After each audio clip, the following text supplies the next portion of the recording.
Good morning or afternoon, incredible agents from around the country. Today is Thursday, January 25th.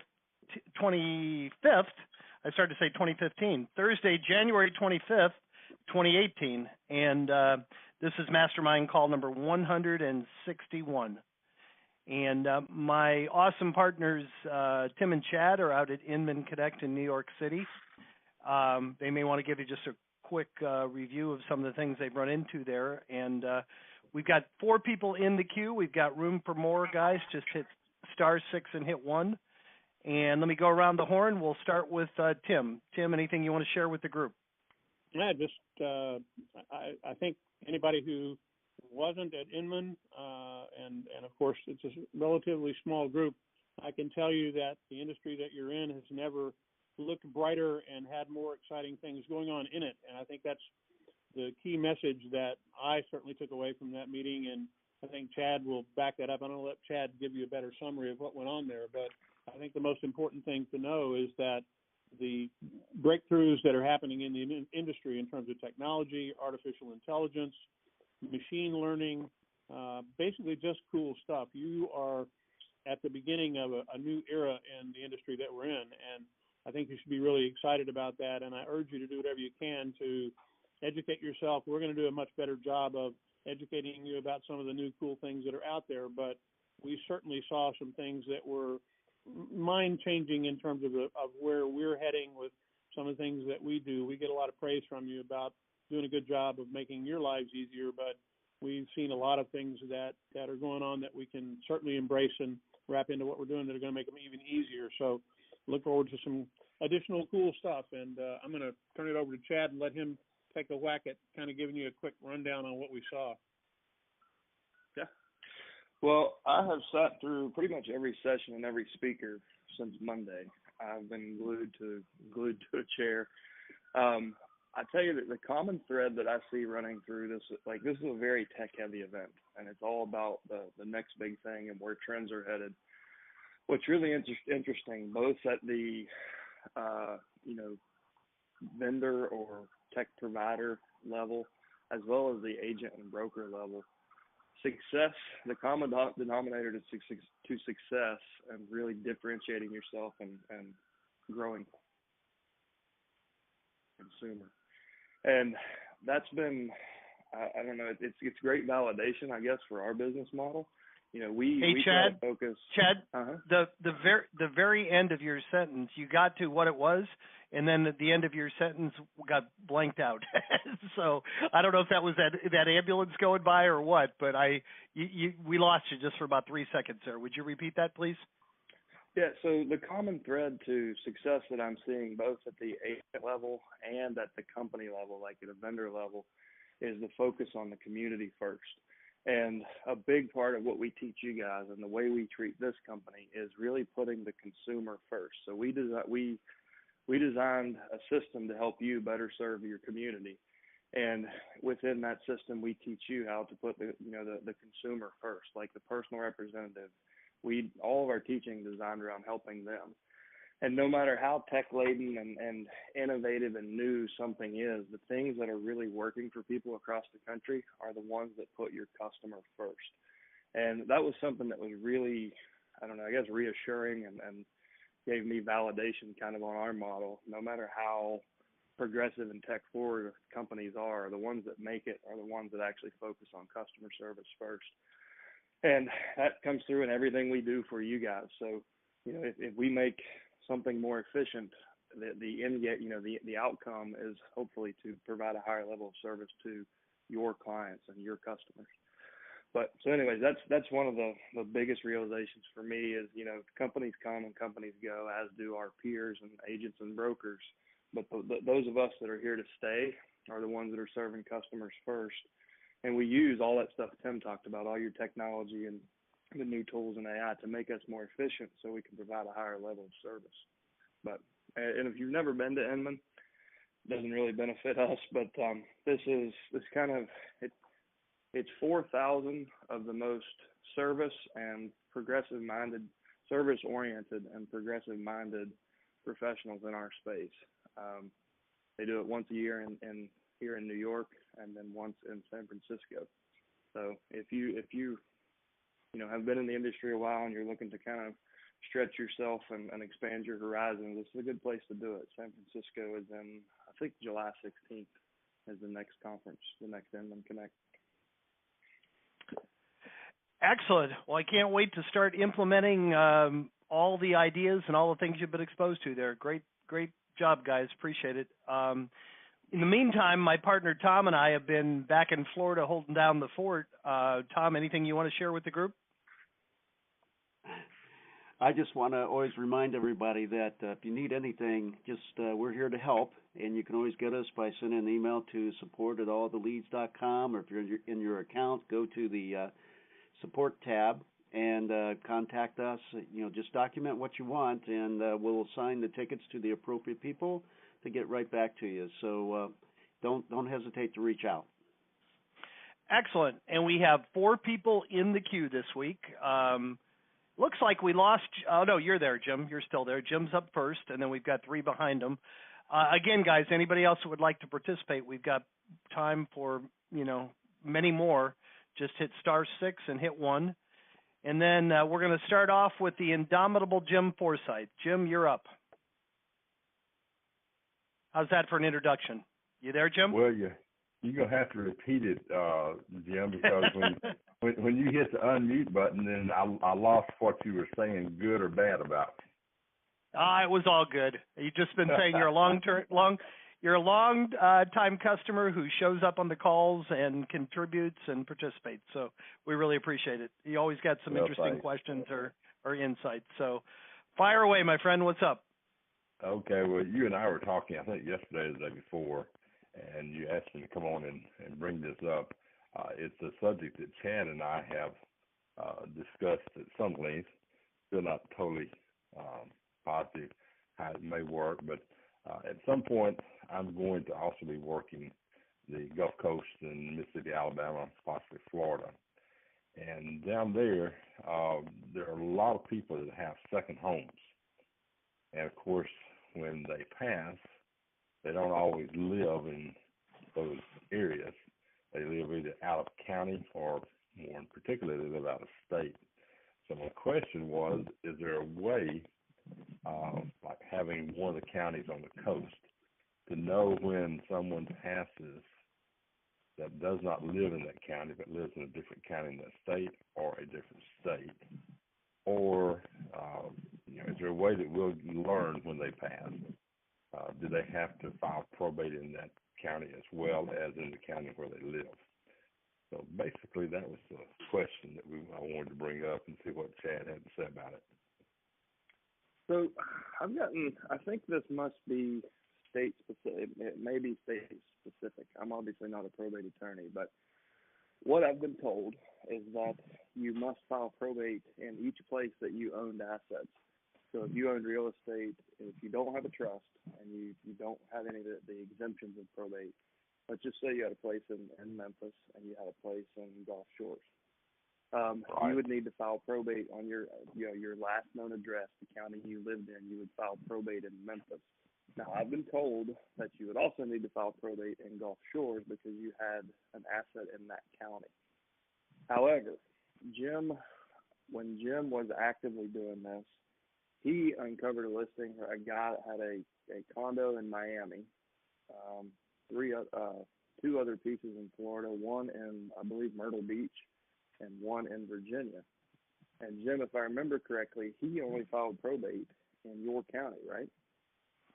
I don't know that for a fact, Chad. I know he did file here, and I helped him with 2 of the properties here, and I referred 1 to you, and I referred 3 or 4 to other agents. But I don't know. I picked him up from the one that he filed here, but I don't know that he didn't have to file in those other areas. It was something that we never really discussed, so he may well have. So that was the one exception that I can think of. It's my understanding, Jim, that you need to file probate in each place that you actually have real property. So if that's the case, then if you were subscribing to the Gulf Shores County, then you would see that in the probate record, And you may even, if you had a county in Memphis and a county in Gulf Shores, you may see the same name twice in the same month if they file in both places. I have a good probate attorney I'm working with here in Memphis, and so I can run it by him. But I'll also probably contact the probate attorney on the coast and just get their input both in all three of the states that I might be working in. And I guess that'd be the best way to go to find out, don't you think? Yeah, that's definitely better than taking our advice. They're gonna know for sure. Well, I will try to do that in the next week, and if I find out any further information, I'll come back on the call next week then. Yeah, that'd be great. Excellent. I believe have a lot of experience. I don't Chad. have much experience with that because I've done probate in Roanoke, Virginia, and it's kind of a born here, die here kind of market. There's not a whole lot of second homes or transient population, so I just haven't encountered that in my business. So I'm curious to learn for sure too. Okay. Yeah, I was going to say it would seem to make sense that you would have to file in every county because one of the purposes of it's a public notice that this estate is being settled, and it's kind of a call out to any creditors. Come forward before this property is sold. If the estate owes you anything, it's like a public notice. So I would think that that makes sense that you would probably have to. But if you get a good opinion, maybe next time we have a Ask an Expert, we get a probate attorney on here and ask some questions like that. And Jim, if you're able to get a definitive answer, please come back and let us know for sure. Will do. All right, thank you, sir. Boy, we are overcrowded in the queue this week. Next up is phone number ending in 5750. You're up next. Hello, it's you. Who? That's you. The one that said who. You're up. Oh, hello. Sorry, I thought it was going to be number instead of number 2. No, we knew you had something. We knew you had something brilliant to say, so we moved you up to number 2. Well, I was waiting for our brilliant introduction, like the first guy got. Fire away. What can we do for you? Would you like me to introduce myself, or just go on anonymous? No, go ahead. No, feel free. Sure. Okay, this is Renee with Relocate Real Estate, and I'm also here with our broker. We are brand new to the program. We're in our first month. Sent out one letter. My question today is, of the 25 that I received, I was able to work letters for 11 of them, and of the letters and calls, I'm down to 4 that I'm able to work. So a double question. Is there another avenue where I can acquire more leads? And B, will my next month be more current? Because the first list that I got, they were 6 and 9 months ago that the decease occurred. So multi-part question. So I first want to answer you with a question. How did you get from 25 to 11? I'm not sure I understood that. The list that we received in the area that we service, only 11 of the 25 were in the area that we actually service in the county. Okay, so what's a common misconception, and the reason I asked the question, the deceased last known address is oftentimes perceived as the subject property, like the actual house you're trying to list. That's not true. So deceased last known address is simply where they received mail when they passed away. So you need to be careful that you're not scrubbing out opportunities. And I had a long conversation with a subscriber yesterday that was scrubbing over half their list. And I'm pretty rigid in my stance here because I've seen literally millions of dollars made by not scrubbing the list. And you never know where the business will come from. So just know that these are people who are in a highly stressful situation. Whether they own real estate or not, they're probably getting a windfall of cash. It's probably the first time they've done it. And you reaching out to offer a broad scope of service, that one of the things you offer is listing homes. But you have all this other stuff to offer to build trust and make a lifetime client. So don't scrub out opportunities to meet with people in your community that you know you can help. It could mean business right now. It could mean business next year. But it's an opportunity to impress somebody who needs help right now and is about to have a bunch of cash. So some of the names are in a different county actually, which is about an hour and a half drive away. I mean, we're actually in a separate county on the ones that are on the address. It's very possible so that the those personal people representative lives out own of property town, in the county. Not the representative, because I understand the difference between the representative's address and also the deceased address. And so the address for the deceased is the county that I would be working in for the probate, correct? Right. Okay, so the addresses that I have that I have not used are not in our county. They're close. They're in an hour proximity, but they're not. They're actually two separate counties. But you're saying that the deceased last known address is in fact in your county, right? No, that's my point. Okay. So but the personal representative is in your county. You know, I use the county that the address for the deceased is in when I go to. Okay. Well, I'll give you one example. So, and I've done extensive testing kind of behind the scenes on a product that we call Probate Plus.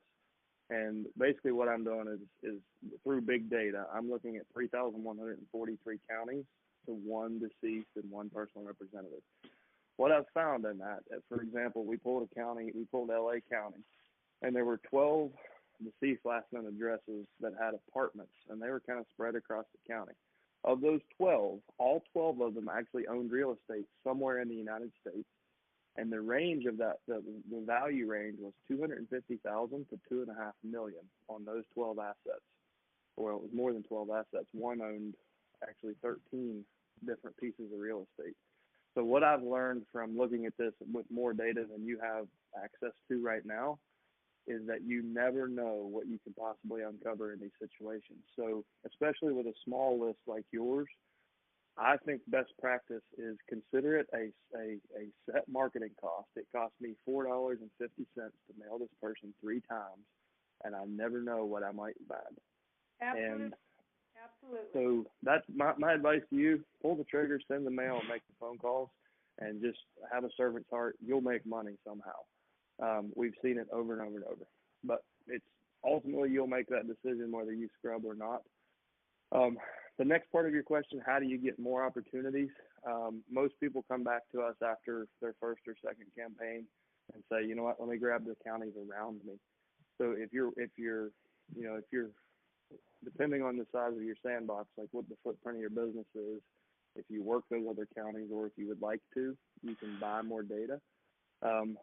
We don't really, the guy upstairs controls how many people are on that list in your county each month. We don't really have any control over that, but you can buy additional counties.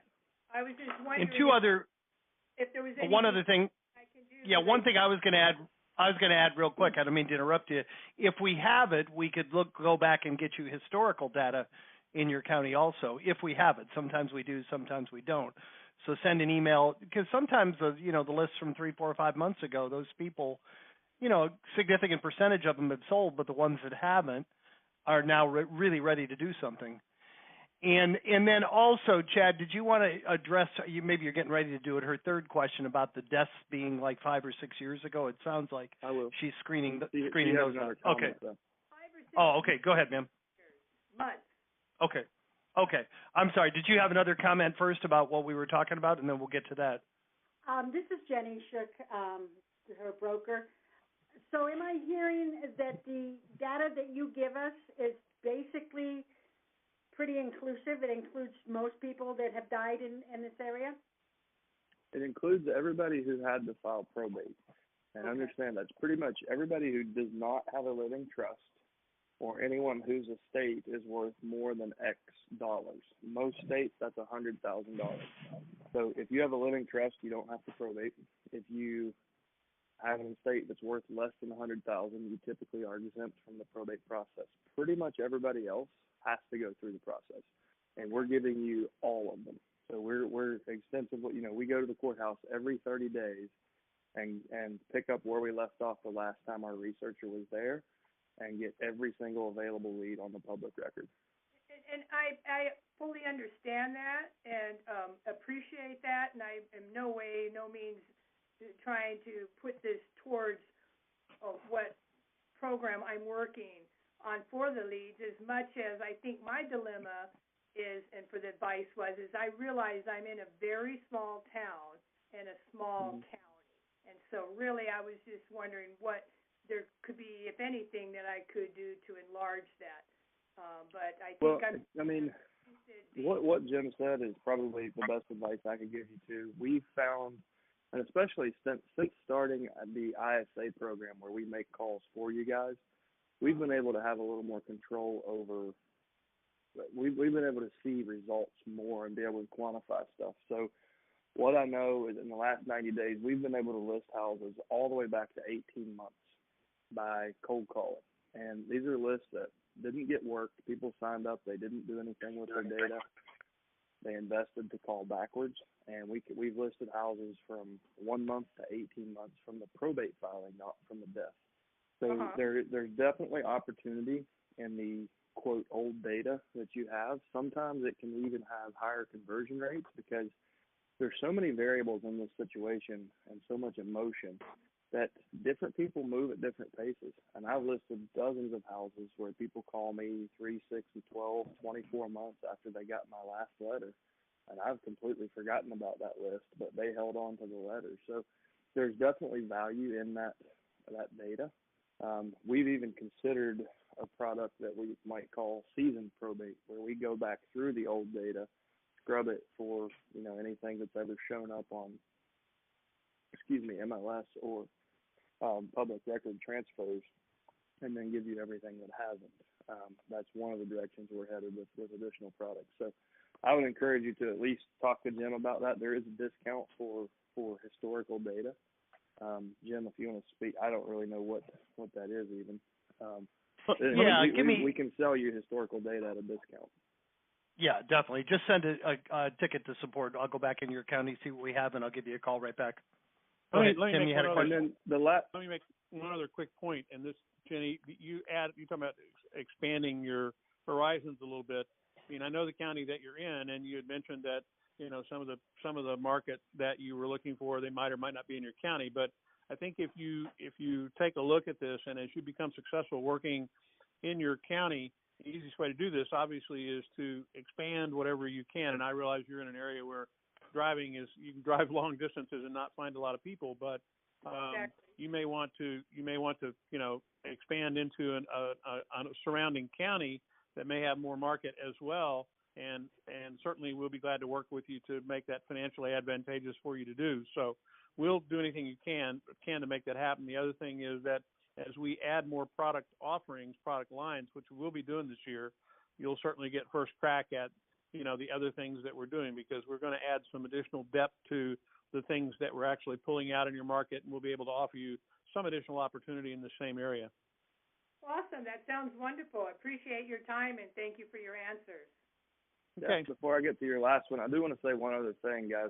So what we teach is kind of two-pronged. So everything we've discussed so far is your marketing effort, so how you connect with the personal representative.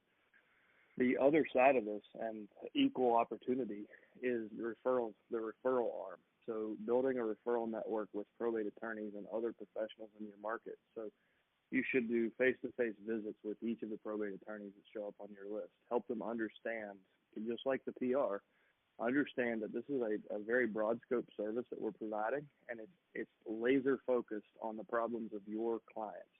So we've built a team designed to service specifically to complement your business, and we're looking to partner with attorneys who understand and put the customer first.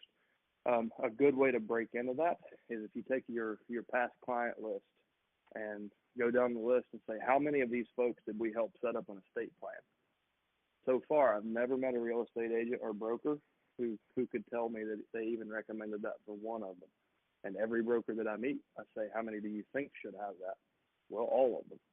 So take your past client list and turn it into a referral list to get your foot in the door with those attorneys. Hey, I've got 100 past clients. I'm going to split it up by, in groups of 4, and I'm going to go visit 25 attorneys. So when you show up at the attorney's office, you open with providing value first. You're opening with, listen, I'm looking for a family law / estate planning attorney in our market that I can partner with. I've got 4 past clients that I'd like to talk to you about. Do you have 10 minutes to sit down? And in that conversation, you'll segue into the bigger picture of, well, actually, the way I found you is we noticed your name in the probate records because we serve families in probate, and we kept seeing your name come up. So you seem like our businesses are pretty closely aligned. I thought we should know each other. And as they start to learn and ask questions about your business, you're going to build rapport with them, and they're going to realize, wow, this is not the average agent. This is somebody that I do want to send referrals to. In addition to probate attorneys, you should look at nursing home employees. So this is the initial point of contact in a nursing home oftentimes has to find ways to liquidate assets to afford long-term care, because most people don't have a long-term care plan. They plan to stay at home forever, and it just doesn't work that way for most of us. Senior moving companies, estate sale companies. Think about anyone who might have contact with somebody leading up to a death or immediately after, and help them understand what your business does, what service you provide to the community. And they're gonna and these are symbiotic relationships. Like you're gonna find ways to send them referrals, and they're going to reciprocate by giving you referrals. And that's the people that we have that are just knocking it out of the park with this. We have some of our most successful subscribers get less than 50 leads a month. I'll say our 3 most successful subscribers get less than 50 leads a month. And the reason they're so successful is because they've done each of these things. So they do the marketing, they do the referral networking, and they focus 100% on the customer first and what their problems are, and then kind of work backwards and form those relationships. So there's a ton of opportunity for you, even if you don't have a whole lot of leads. It's just kind of look at it as a marketing aspect and the referral network, and you'll probably get, eventually you can, and once you build your referral network, you can expect to get just as much business from that as you will your marketing efforts. But it should be done in tandem.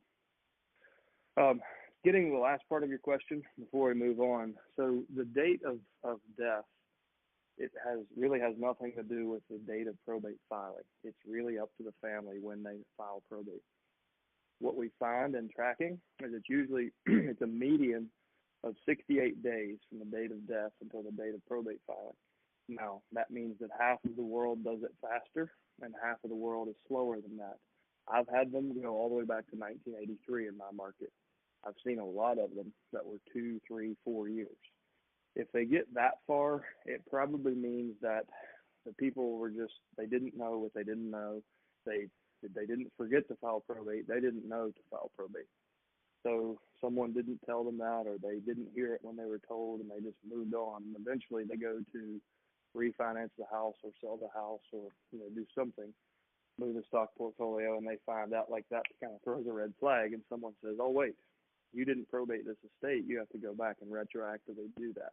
So if it's really far back, that's usually the case.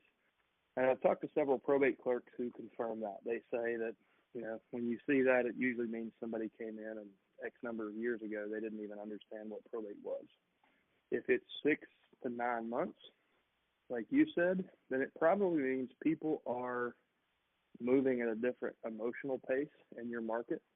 Those are the people that it took them a while to get over it. Maybe they lived out of town. They just haven't been back. They have their busy life and they just haven't dealt with it because they haven't had time. Or maybe they've been grieving that whole time and they finally stepped forward and filed probate. One point to pay attention to is what the filing of probate is kind of like the family raising their hand and saying, okay, world, we're ready to move forward with this. They've had that internal dialogue of everything. I know what I need to do, but I'm just not ready to do it. And they've talked to the family, and they've talked to an attorney.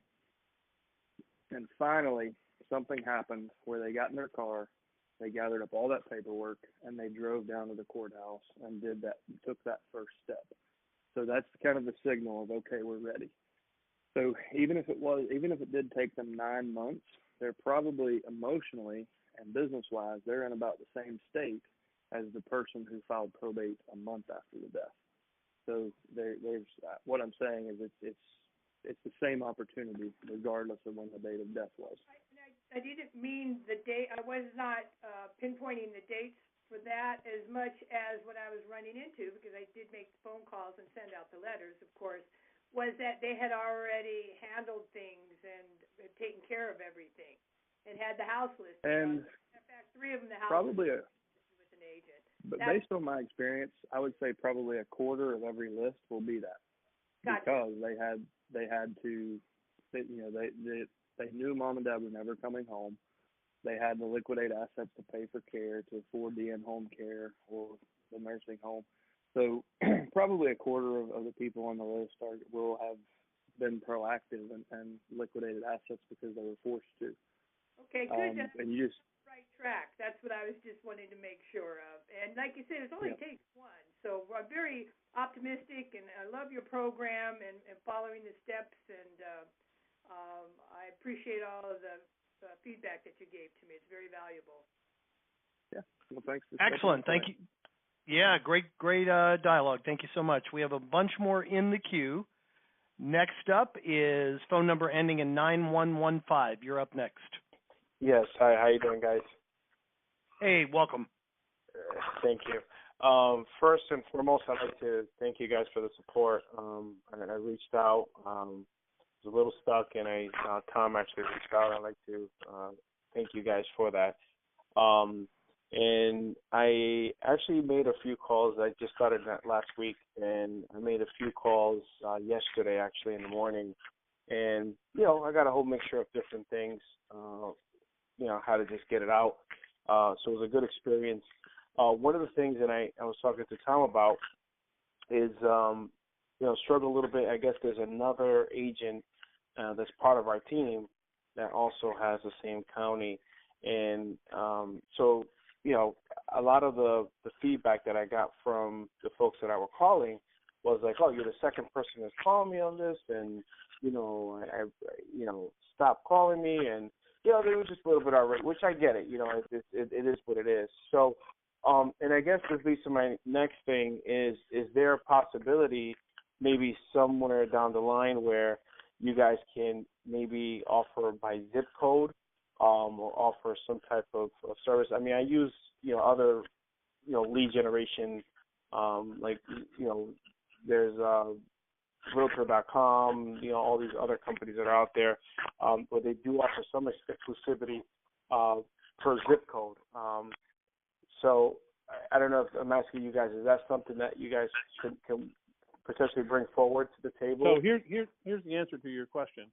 The challenge with that is that there's a physical part to this business, and so when we do this, we literally have to. In most cases, we've got someone at the courthouse or wherever the legal entity is in your market, and we don't pay them to just collect what one person's looking for. They have to get them all. Otherwise it becomes economically unfeasible to go do that. And I'm going to go back to what Chad said in the beginning of this. You can't just look at this as an area code opportunity because you truthfully don't know from either the phone number or not phone number, but the area code, the zip code of the decedent or the PR. You don't know where that is exactly, nor whether or not that's the right place for it. All you know is that someone needed to file for probate in that county. So it's a bit of a challenge, and you don't want to overscreen this. You really got to make sure that you kind of walk through it and get it done. Now, I understand your point about, you may or may not want to work other than a particular market or other than a particular set of that. But in your market, and I'm not pretending to know your market specifically, but we're collecting them all, and I think the reality is we don't know where the property is, and nor do you. So that's why I put them out that way. If you try to screen it down to area code, the only 2 points or zip, the only 2 points you've got are where's the PR, where's the decedent, and we know that those are not always reliable. So that's why we give you the whole county. That make sense? Yeah. Okay. Mm-hmm. All right. Thank you, sir. We got next up in the queue is phone number ending in 8874. You're up next. Hi, everybody. My name is Robert. I am a broker owner. I just started the program this week. I just got my first batch of leads yesterday. I'm calling from Queens, New York. My question is, so I guess typical New Yorker, everything we want it instantly. So I want to just dive in with my clothes on and just start calling instead of waiting for letters to go out. And I understand, a great warm opening for people that did receive letters is I'm calling because you got my letter last week. What is a good opening for just a complete cold call, no letters, nothing? I'm just calling them out of the blue.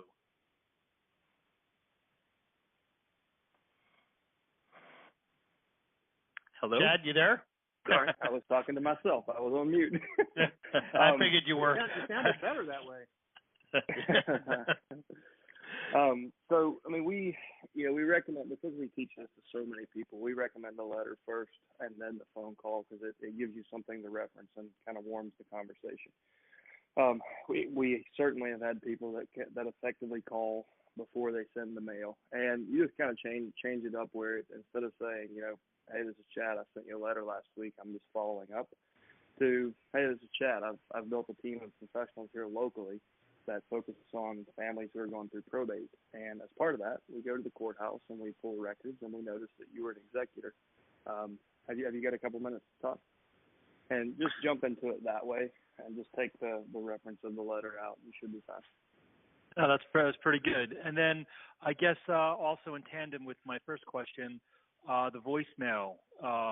If you get someone's voicemail, I guess it's just basically what you just said, leaving that as a message.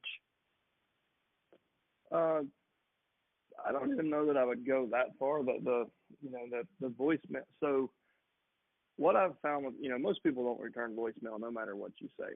The voicemail script that we teach is because that's what was most effective for me. If you're not sending a letter or if you're dropping a voicemail before you know your mail will go, I would probably say something like, hey, this is Chad, had a couple minutes at my desk, wanted to connect with you. Please give me a call back at. And in your neighborhood, you're probably going to get a pretty abrasive call back. So just understand that and don't take it personal when they call back. Who the hell is this? You didn't even say what you wanted. And just, right. Get that. You know your culture. And you can use humor to kind of break that, to change their state and move into a civil conversation. But if you leave really vague voicemails, just expect a little bit of an abrasive start to the conversation. But they're easy to turn around. Okay. Thank you. Thank you very much. Excellent. We got a record number of people in the queue, guys. Keep them coming. Next up is phone number ending in 9404. You're up next. Hi, Martha Vasquez. I'm in Bel Air Beach, Florida. And hey, Martha. Welcome. I'm a former probate paralegal. I worked in Ohio. Awesome. And we had a lot of, it's called ancillary administration. That's when there's real estate in one state, but the regular estate and domicile is in another state.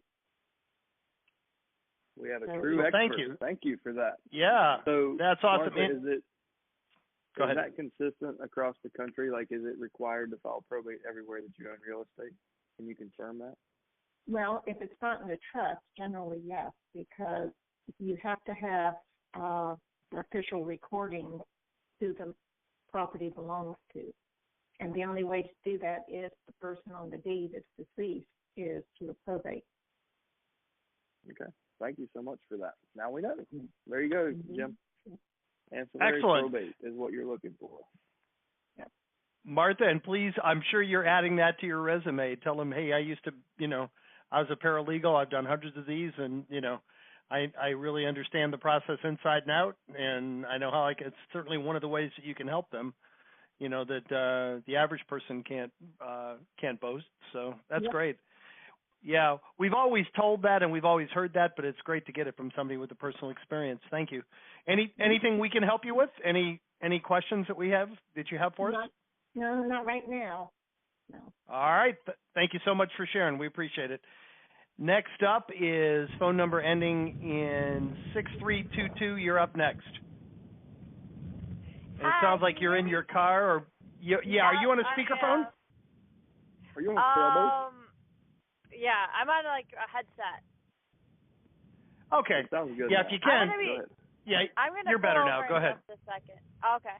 All right. My name is Okay. Mary. I'm from Johns Island, South Carolina.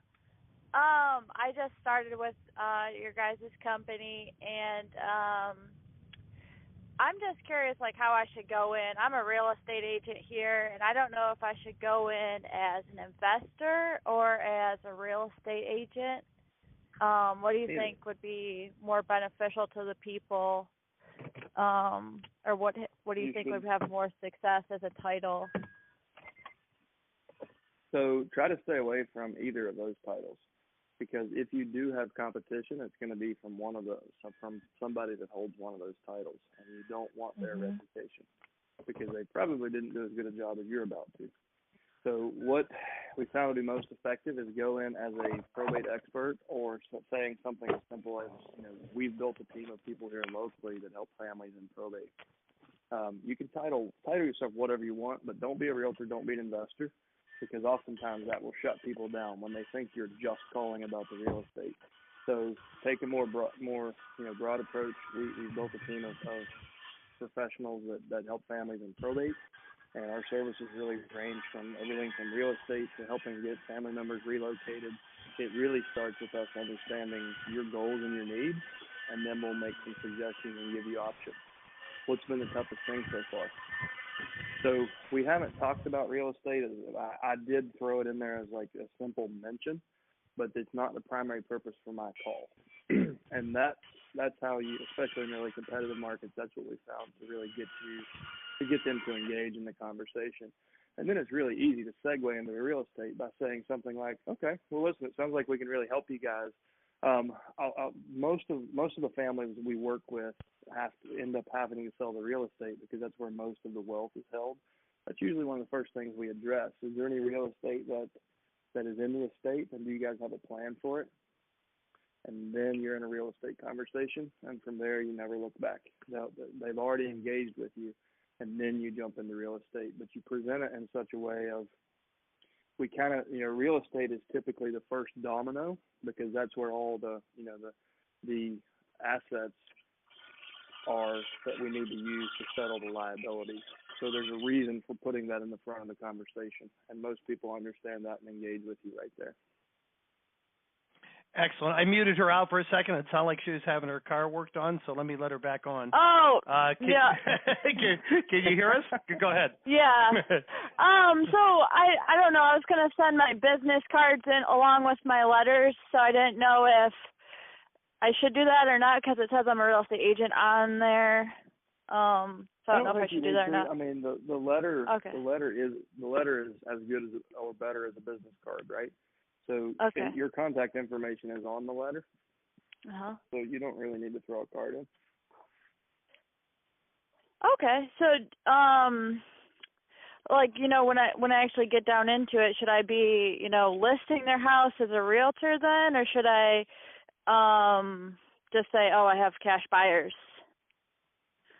And Chad, if I may, let me just take a real quick shot at that, because both Chad and I were both, and their situation is going to dictate which one. Because if they have a compelling urgency, they're not going to want to list it. They're going to need and want an investor. If they don't, then they're probably not going to want to take a deep discount. So, my experience in working these, I knew in 30 seconds whether, which hat I was wearing. And if I wasn't sure, I gave them both options. But generally, there's, if they don't have some urgent situation, then you're probably going to want to lead as a realtor and let them know that you have investors available. If they say, we're 3 years behind in the payments and it's about to get foreclosed, well, then you absolutely lead as an investor. Say, well, that's great. We can get it closed before that happens. And, if you're able to stop the foreclosure sale, I can also list it for you. So it's kind of very apparent when you have that conversation which hat will best serve them. And Chad, I interrupted so you. Can do both. That's good. Yeah, absolutely. Chad, you have anything you want to add? No, it was a good explanation. I would point you to the resources that we provide to you guys for free. So the first Wednesday of every month, we host a role play call. and we probably have, I think, 25 hours of role play content archived. So if you go into subscriber portal, in the top menu, look under conference calls, access call archive, and you kind of use the left arrow to go back in time and listen to those. We've covered just about every scenario and question like this in a role play format, so you can kind of hear how we roll into the conversation. And there's investors there, there's realtors there, so it should really help you kind of polish your language and get comfortable in that initial part of the conversation. Okay, perfect. And then I'm also putting, I just have one more question. I'm also putting together like a list of everybody I'm going to need, to make things easy on them. So I don't know, is there a list of vendors or something I can look up that, I just need to know like every single person I would need just in case they need them. I don't have the experience to know who they're going to need yet, but, so with your ambition and appetite, it sounds to me like you should take Probate Mastery. That's like a lot of the questions you're asking are what we cover in Mastery, like the deep dive into all this. When we kind of break it down in day 2, we break it down and I'll show you exactly who should be on your team and exactly how to find each one of them. It's about 6 hours of content, and I would guess that I will probably answer every question you could ever have about probate. We don't have the February class scheduled, but if you want to sign up now, I'll send you the recordings from last week. We just finished a class, and I've done this for a few people this week already. So I'll send you the January recordings from last week, and then register you for the live February session. And it's $250, but it will put you in front of 99% of real estate professionals in this country. Okay, I think that's worth it. Yeah. So if you go on our website, if you look under the system, the probate. I know that's it. I'll definitely sign up. I appreciate your time. Thank you so much. Yeah, good question. Thank you so much great question. All right, we have 2 more in the queue. Phone number ending in 2821. You're up. Hey guys, it's Bud out here in Omaha. How you doing? Hey, great, buddy. How you? Hey, good. Hey, I just thought I'd throw a little encouragement at the new ones. I was doing the math here, listening to the call. I think this is my 29th or 30th month, and there's good months and bad months, and I had a dry spell, but since Christmas, basically January, I've listed 3, 1's pending, 2 more to list yet this month with verbals. I'll probably get them listed this week. Adds up to about 700,000 in 5 houses. 1 came from the November ATL list. 1 came from the September ATL list. They just called me up. And 3 of them came from a probate attorney that I worked with several times last year. She gave me 3 of them. So, and actually 1's a divorce, but 2 were. So I got 4 probates and a divorce this month. They called me. So the list works. You must to do that kind of business. You must be in Miami or Los Angeles, right? You must be in a really big market. Tell them where you're at. I'm in Omaha, Nebraska, and I just came in from shoveling ice and snow. So. Yeah. And how many leads do you get a month on average? I get about 120. And okay. I'm not one of your phone call poster boys, but I work at it. You admit you don't pick up the phone like you should. You're still getting great results. That's awesome. Yeah, and then one other thing, I got 2 referrals from an estate sale company who I have to train better because he's giving me the leads too late.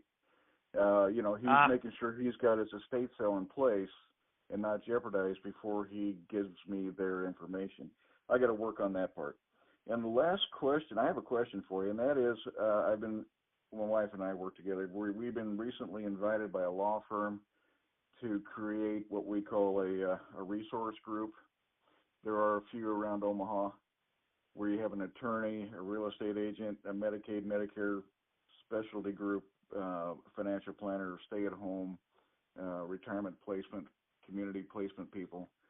And, I'm thinking, the lawyer that gave me 3 of them last week is not that same attorney who's asking me to become part of their group. It's like the old saying of take the girl home that you brought to the dance. But what do you guys think about that? How do you take advantage of a organized resource group and still keep my options open for referrals from other law firms. Kind of sounds like a Rotary Club, right? That kind of a concept of a BNI Group or a Rotary Club? It is, but it's a law firm that I've been familiar with, and they've invited us to join them. It'd be similar to a BNI Group, yeah. Hey, Bud, okay. would the guy that brought you to the dance the first time, do you think he would also be interested in setting up a similar group for his folks? You said there's more than one in your market. Why don't you get them both going? You mean two competing groups with two competing attorney law firms? What you already said was that there are already some of those in your marketplace, and if you could be the realtor in multiple groups, that's good for you. They're going to do their own job of doing the top end marketing for some of that, and if you're the agent in that for more than one, you're just doing it because you happen to be the best real estate agent that works in probate in your marketplace. So you might want to think about that rather than saying it's only one. That may be an approach you might want to take. I mean, that may not be the one you want to do, but that is an option. Yeah, I've got a couple of weeks to think through it. I was just going to bounce it off you real quick, but I'll get off the call. I was just curious what you guys would say. I think my head went to Tim's answer first, but even if you don't do that, if you just don't have the time to maintain two groups like that, I don't think it's going to hurt you. I mean, you're providing value to the attorney you already have a relationship, has already seen value in your service and that relationship. So just continue to nourish that the way you have and build this new relationship with the group and the new attorney. I don't think it's going to hurt you at all. That other attorney, if anything, it's going to make him want to build a stronger relationship with you so he can find a unique way to get that even more value like the other guy did. I think it will help you, not hurt you. No, that's an interesting perspective. Thanks, Chad. Okay. Yep. Well, that's all I got to say about that. But thanks so much thanks for sharing. For the newbies, thank you so much, Bud. All right. I just want to challenge everybody in the group. So often we just get brand new people in here because the old timers that have been with us for years are out there, busy listing and selling property. But please keep coming back and share insights with the group, and you'll learn something. I really appreciate your longevity in not only being with us, Bud, but coming on these calls and sharing. So thank you so much. We have one more person in the queue. Last up is phone number ending in 6097. Looks like you're the last one this week. Hi, yeah, that's me. Have you memorized my number yet? No problem. Go ahead. Yeah, this is Caroline Allison Houston, and following on the back of the last question about attorney referrals, I find that I picked the top 15 in my market in Fort Bend of attorneys based on caseload. And I met with one this morning, and what I find is that they all have different strengths and weaknesses in terms of what they offer. And there's really no need to have exclusivity. I mean, I'm looking to build my network in any way I can. And the ones that I met with this morning, I mean, first of all, they said, gosh, we've never seen this probate specialization. This is really cool. That's why I wanted to meet you. And so they were actually very excited about me. I'm not just this run-of-the-mill, like, regular agent. I'm, like, specialized and understand the challenges that they deal with when they're helping their clients. So anyway, just thought I'd throw that in. But I did have a question about list scrubbing. Chad had mentioned don't scrub lists.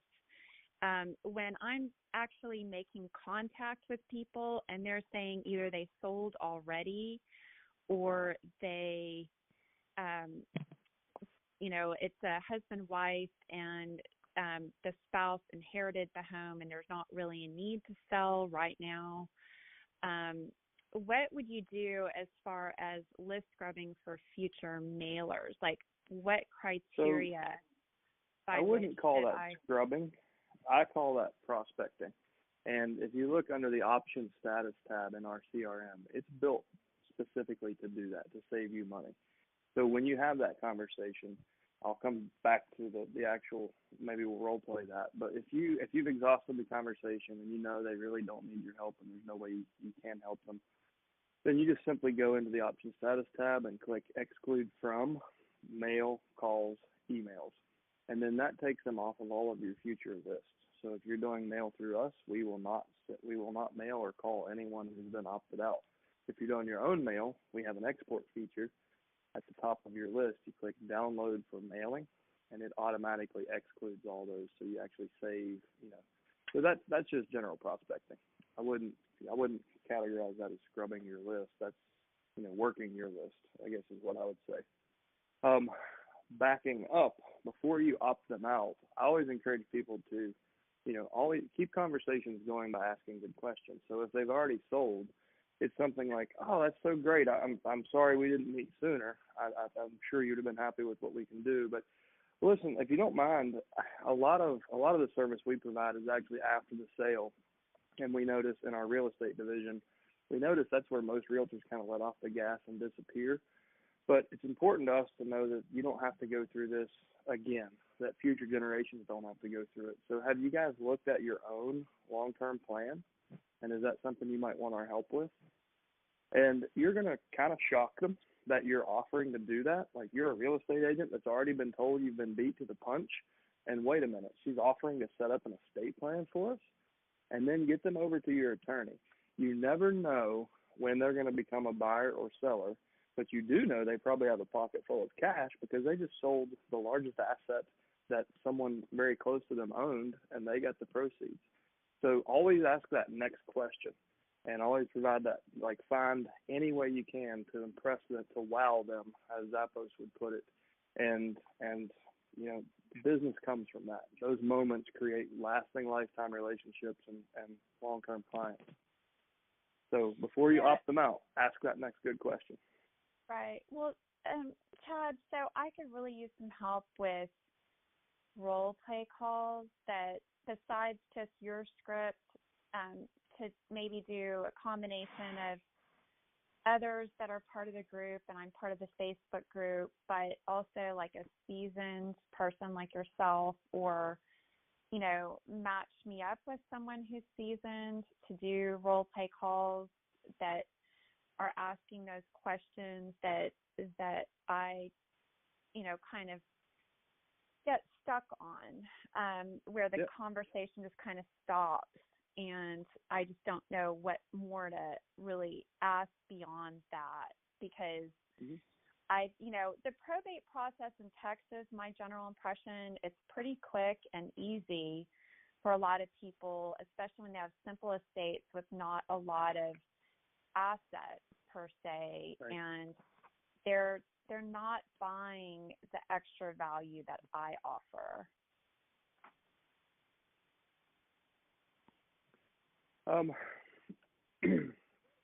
So in the last 90 days, several people there's a couple of threads in the All the Leads Mastermind group. There's a couple of threads on our discussion board, and I know it's easy for that stuff to get lost, but if you, in the search bar, if you type in role play or role play partner, there's been a few groups of people that have kind of self-assembled in there, and they have set up certain, I think they're hour-long blocks where 3 or 4 people will get together in a certain time block every week. So you could look at that and jump into one of those groups and see if that gives you what you're looking for. If you're not finding what you're looking for, send me an email, and I will carve out some personal time, and maybe we'll even record it and post it for everybody else. If you want to do a one-on-one with me, I'll make some time to do that with you. Okay, that'd be great. Thanks so much, Chad. I appreciate it. Yep. All right, excellent. Boy, great call, guys. I just have to say, you guys are very complimentary of our services. I without a doubt, we have the best subscribers of any other real estate related company in the business. You guys are great. Just the way you show up every week, and you're willing to participate, and and you're very forthcoming with your strengths and your weaknesses. So please keep coming back. I always like to close these calls by challenging you. you took an hour to be here, and we really, really appreciate it. And thank you so much for being here. Thank you so much to everyone who participated. And I just want to challenge you, take one idea, one thought, one thing you heard on today's call, go out and put it into practice and come back next Thursday and share it with the group. Make it a great week, guys. We'll talk to you at the same time next Thursday. Take